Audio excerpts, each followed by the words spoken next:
أهلا بيكم في قناة فانزيلة الجمل.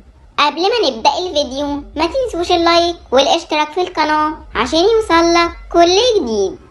يلا بينا نبدأ، وهنبدأ بحقيقة الفيلا الجديدة. والحقيقة أي أحلى نزلت فلوج اليوم، وكانت بتشتري عفش الفيلا علشان لما يروحوا يصيفوا يكون عندهم مكانهم الخاص.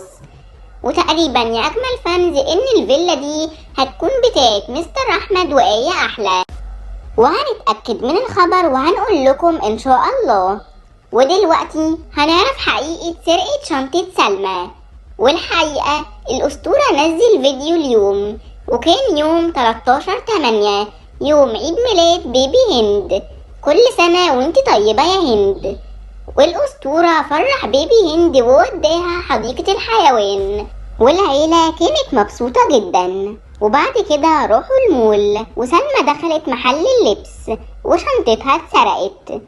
وبس كده نكون وصلنا لنهاية الفيديو، بس ما انتهاش. وسؤال الفانز في فيديو اليوم هو: بتحبوا أمنية قوة ولا السندريلا غزل؟